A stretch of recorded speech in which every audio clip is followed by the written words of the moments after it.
হরে কৃষ্ণ, রাধে রাধে। নমস্কার বন্ধুরা। আজ এই ভিডিওর মাধ্যমে যে আমি আপনাদেরকে জানিয়ে দেব, সামান্য 5টি টাকা খরচা করে পবিত্র জন্মাষ্টমীর দিন যদি আপনার বাড়িতে এই একটি জিনিস আনতে পারেন, তাহলে প্রভু শ্রীকৃষ্ণের কৃপায় আপনাদের জীবনে কখনোই আর্থিক কষ্টের করাল ছায়া পড়বে না। বন্ধুরা, অর্থ যেখান থেকেই হোক আপনাদের হাতে আসবে এবং অর্থ উপার্জনের বিভিন্ন পথ কিন্তু আপনাদের ভাগ্যে খুলে যাবে। বন্ধুরা, অত্যন্ত পবিত্র এই জিনিসগুলি, আর আপনি যদি এই জিনিস একটি ক্রয় করে আনতে পারেন জন্মাষ্টমীর দিন এবং আপনারা যদি মনে ভক্তি শ্রদ্ধা রেখে বিশ্বাস রেখে নিয়ে আসুন, আমি আপনাদের কথা দিচ্ছি অবশ্যই আপনারা উপকৃত হবেন। বন্ধুরা, এই কথা সত্য যে প্রভু শ্রীকৃষ্ণের জন্ম উৎসব অর্থাৎ পবিত্র জন্মাষ্টমীর দিন এমন কিছু কিছু জিনিস রয়েছে, তা যদি আপনি আপনার গৃহে নিয়ে আসতে পারেন এবং ভগবানকে নিবেদন করতে পারেন, এবং সেক্ষেত্রে প্রভু শ্রীকৃষ্ণের সাথে সাথে মাতা লক্ষ্মীও অত্যন্ত পরিমাণে প্রসন্ন হন। এছাড়াও সমস্ত দেবদেবতাও প্রসন্ন হন। বন্ধুরা, আজ যে জিনিসগুলি আপনাদেরকে জন্মাষ্টমীর দিন আনার কথা বলবো, এই জিনিসগুলির মধ্যে অত্যন্ত পজিটিভ শক্তি বিদ্যমান রয়েছে। আর যদি আপনারা এই জিনিসগুলির মধ্যে একটিও জিনিস নিজের বাড়িতে ক্রয় করে আনতে পারেন, তাহলে আপনাদের গৃহের অন্দরে অত্যন্ত পরিমাণে শুভ শক্তি বিরাজ করবে। জন্মাষ্টমীর মতন পবিত্র দিনে এই জিনিসটি আনলে শুধু যে প্রভু শ্রীকৃষ্ণ প্রসন্ন হবে তা নয় কিন্তু বন্ধুরা, এবং কি মা লক্ষ্মীর কৃপাদৃষ্টি আপনাদের ওপর সদা সর্বদাই কিন্তু থাকবে। আর যার ফলে আপনাদের জীবনে যেরকমই অর্থকষ্ট সমস্যা থাকুক না কেন, তা সেখান থেকে আপনারা কিন্তু খুব সহজেই রেহাই পাবেন। তাই বন্ধুরা, ভিডিওটি শুরু করার আগে আপনাদের কাছে একটা ছোট্ট অনুরোধ রইল, আপনারা যদি এই ভিডিওটি দেখে উপকৃত ও সমৃদ্ধ হলে অতি অবশ্যই ভিডিওতে একটি লাইক দেবেন। আর আপনার বাড়িতে যদি ছোট্ট গোপাল সোনা থেকে থাকে, তাহলে কমেন্টে জয় শ্রীকৃষ্ণ রাধে রাধে লিখে কমেন্ট অবশ্যই করবেন, এবং ভিডিওটি যতটা পারবেন বন্ধু বান্ধব আত্মীয়জনদের সাথে শেয়ার অবশ্যই করবেন, তথা এই বিষয়গুলি যেন তারাও জানতে পারে। আর আপনি যদি আমার চ্যানেলে নতুন হয়ে থাকেন, তাহলে চ্যানেলটি সাবস্ক্রাইব করার অনুরোধ রইল আপনাকে। তবে চলুন বন্ধুরা, ভিডিওটি শুরু করা যাক। বন্ধুরা, আপনাদেরকে আমি একটা ছোট্ট উপায়ের কথা বলবো, আর সেটি আপনারা এই জন্মাষ্টমীর দিন করুন। আশা করছি এবং ভগবানের কাছে প্রার্থনা করছি আমি, আর আপনাদের জীবন থেকে অনেক প্রকার সমস্যা খুব সহজেই দূরীভূত হয়ে যাবে। বন্ধুরা, এই জন্মাষ্টমীর দিন আপনারা কি করবেন, চলুন আপনাদেরকে আমি স্টেপ বাই স্টেপ জানিয়ে দিই। আর আপনারা যদি মনের ভক্তি শ্রদ্ধা রেখে বিশ্বাসের সাথে করতে পারেন, এর ফলাফল আপনি 24 ঘন্টার মধ্যেই পাবেন। চলুন এবার আপনাদের ঘরে জানিয়ে দিই। দেখুন বন্ধুরা, যে হলুদ ফুল হলুদ কাপড় আপনারা ভগবান শ্রীকৃষ্ণকে অর্পণ করবেন এই পবিত্র জন্মাষ্টমীর দিন, এর ফলে যে প্রভু শ্রীকৃষ্ণ প্রসন্ন হবে তা কিন্তু নয়, সাথে মাতা লক্ষ্মীর কৃপাদৃষ্টি আপনাদের ওপর বর্ষণ হবে। সুতরাং এই পবিত্র জন্মাষ্টমী তিথিতে পুজোর সময় অতি অবশ্যই আপনারা একটি 1 টাকার কয়েন, একটি হলুদ সুতো এবং যে হলুদ ফুল আপনারা ভগবান শ্রীকৃষ্ণকে অর্পণ করবেন, আর সেই 3টি জিনিস একত্রিত করে ভগবান শ্রীকৃষ্ণকে অর্পণ করুন। তারপর ওই জিনিসগুলো একসাথে মুড়ে আপনি আপনার ঘরে যে আলমারি বা সিন্ধুক বা আপনি যেখানে পবিত্র জিনিসপত্র রাখেন বা ইম্পর্টেন্ট ফাইলপত্র রাখেন, আর সেরকম একটা পবিত্র স্থানে এই জিনিসটিকে আপনি রেখে দিন। আর এর ফলে দেখবেন আপনাদের জীবনে আপনাদের যেসব আর্থিক সমস্যা চলছিল, আর সেগুলো কিন্তু অনেকটাই দূরীভূত হবে, এবং কি আপনাদের হাতে অর্থ আসতেই থাকবে এবং আপনারা বিশেষ করে অর্থ সঞ্চয় করতে সক্ষম হবেন।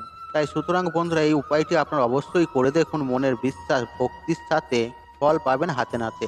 একটি 1 টাকার কয়েন, হলুদ একটি সুতো এবং হলুদ ফুল, আর এই 3টে জিনিস কিন্তু আপনাদেরকে আপনাদের গোপাল ঠাকুর বা শ্রীকৃষ্ণের চরণে নিবেদন করে দিতে হবে। এবং পুজো হয়ে যাওয়ার পর পরের দিন যখন আপনারা ব্রত ভঙ্গ করবেন, আর তখন কিন্তু এই জিনিসটি নিয়ে এই রূপ স্থানে রেখে দেবেন, আপনি হাতে নাতে ফল পাবেন এর। বন্ধুরা, এরপর আমরা জেনে নেব যে আপনারা পবিত্র জন্মাষ্টমীর দিন কি এমন ক্রয় করে নিয়ে আসবেন যে আপনারা সৌভাগ্যের অধিকারী হবেন। বন্ধুরা, সেই সম্পর্কে বন্ধুরা প্রথমেই আপনাদেরকে যে বিষয়টি জানাবো তা হলো, দেখুন বন্ধুরা, ভগবান শ্রীকৃষ্ণকে পীতাম্বর বলা হয় কারণ বন্ধুরা হলুদ রং শ্রীকৃষ্ণের অত্যন্ত পছন্দের। তাই বন্ধুরা, এই জন্মাষ্টমীর দিন আপনারা হলুদ রঙের বস্ত্র যদি অর্পণ করতে পারেন, উনি কিন্তু অত্যন্ত খুশি হন। তথা আপনারা এই দিন অতি অবশ্যই হলুদ ফুল কৃষ্ণগোপালকে অবশ্যই অর্পণ করবেন। তাহলে দেখবেন ভগবান শ্রীকৃষ্ণের আশীর্বাদে আপনার মান সম্মান বৃদ্ধি পাবে এবং তাতে উনি পরম খুশিও হবেন। এবং শ্রীকৃষ্ণ যদি খুশি হয়, তাহলে সেই ভক্তের ওপর সমস্ত দেবদেবীও খুশি হবে এবং আশীর্বাদ বিদ্যমান থাকে। কারণ শ্রীকৃষ্ণ হলো পরমেশ্বর ভগবান অর্থাৎ আপনারা যদি এইভাবে ওনাকে খুশি করতে পারেন, তাহলে আপনার মনস্কামনা মনোবাসনা যেটাই আপনাদের আছে অতি তাড়াতাড়ি পূর্ণ হবে। বন্ধুরা, দ্বিতীয় যে জিনিসটি আপনারা নিয়ে আসবেন এই পবিত্রতম জন্মাষ্টমীর দিনে, আর সেটি হচ্ছে পদ্ম ফুল। এই পদ্ম ফুল ভগবান শ্রীকৃষ্ণের এবং মাতা লক্ষ্মীর অত্যন্ত প্রিয়।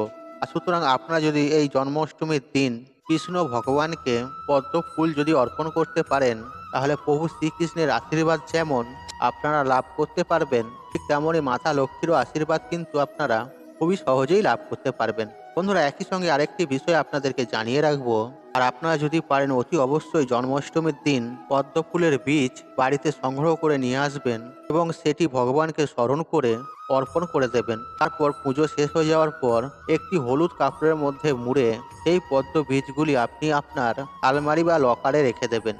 এর ফলে দেখবেন প্রভুর কৃপায় আপনাদের জীবন থেকে সমস্ত প্রকারের টাকা পয়সা সংক্রান্ত যে সমস্যা চলছিল বা আছে, সেগুলো কিন্তু অনেকখানি কেটে যাবে এবং বিভিন্ন পথ থেকে আপনাদের হাতে অর্থ আসতে থাকবে।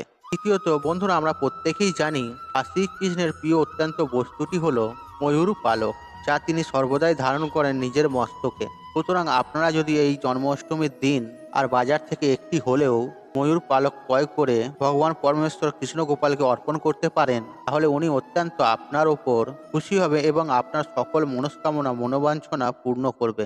এছাড়াও বন্ধুরা, এই ময়ূর পালক যদি গৃহে রাখা যায়, তাহলে গৃহের মধ্যে অত্যন্ত পরিমাণে পজিটিভ এনার্জি বৃদ্ধি পায় তথা অনেক প্রকারের বেনিফিট কিন্তু লাভ হয়। এছাড়াও আপনারা যদি এই জন্মাষ্টমীর দিন শ্রীকৃষ্ণকে অর্পণ করা ময়ূর পালকটি আপনাদের যদি ঈশান কোণে রেখে দেন বেডরুমের, তাহলে আপনাদের ঘর থেকে সমস্ত রকমের নেতিবাচক শক্তি দূর হবে এবং ইতিবাচক শক্তির আগমন ঘটবে। হয়তো আপনাদের দু স্বামী স্ত্রীর মধ্যে প্রেম ভালোবাসা নেই, তর্ক বিতর্ক রয়েছে, তাহলে আপনারা সেই ময়ূরের পালকটি আপনাদের যেখানে নিজেদের জামা কাপড় রাখেন সেখানে রেখে দিন, আলমারির ভেতর রেখে দিন। এতে দু স্বামী স্ত্রীর মধ্যে প্রেম মধুর হবে এবং ভালোবাসার সৃষ্টি হবে। তাছাড়াও বন্ধুরা, আপনার সন্তান যদি পড়াশোনায় কমজোর, পড়াশোনায় দুর্বল, তাহলে এই পবিত্র জন্মাষ্টমীর দিন একটি ছোট্ট ময়ূরের পালক নিয়ে এসে আপনার সন্তানের বইয়ের মধ্যে রেখে দিন। আপনার সন্তান পড়াশোনায় মনোযোগ হবে। এছাড়াও আপনার সন্তান যে রুমেতে পড়াশোনা করে সেই রুমেতে ঈশান কোণের দেয়ালেতে লাগিয়ে রেখে দিন। এতে আপনার সন্তানের স্মৃতিশক্তি বাড়বে। তবে বন্ধুরা, একটি বিষয় মাথায় রাখবেন, এই জন্মাষ্টমীর দিন কিন্তু আপনাদেরকে এই ময়ূর পালক ক্রয় করতে হবে। আপনারা কিন্তু শ্রীকৃষ্ণের নাম নিয়ে এই ময়ূর পালক ক্রয় করবেন এবং এই ময়ূর পালকটি যখন ক্রয় করবেন অতি অবশ্যই 3বার বলবেন জয় শ্রীকৃষ্ণ, জয় শ্রীকৃষ্ণ, জয় শ্রীকৃষ্ণ। আমি যে জিনিসগুলির কথা বলে দিলাম, আপনারা বাজার থেকে যে জিনিসটাই কিনেন না কেন, আপনারা শ্রীকৃষ্ণের নাম অবশ্যই নেবেন। আপনারা যদি এই 3টে জিনিস কিনে নিয়ে এসে যদি ভগবান শ্রীকৃষ্ণকে অর্পণ করতে পারেন, অথবা একটিও যদি এনে আপনি অর্পণ করতে পারেন, তাহলে আপনারা অখণ্ড সৌভাগ্যের অধিকারী হবেন। বন্ধুরা, আশা করছি এই ভিডিওটি আপনাদের ভালো লেগেছে। তাহলে ভিডিওতে একটি লাইক করুন, একটি কমেন্ট করুন, শেয়ার করুন এবং বন্ধু বান্ধব আত্মীয়জনদের সাথে শেয়ার অবশ্যই করুন।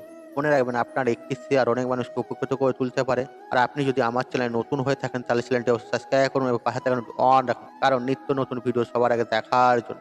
ঈশ্বর আপনার মঙ্গল করুক, আপনি সুস্থ থাকুন, নিরোগ থাকুন, আপনার দিন মঙ্গলময় হোক। হরে কৃষ্ণ কৃষ্ণ কৃষ্ণ হরে হরে।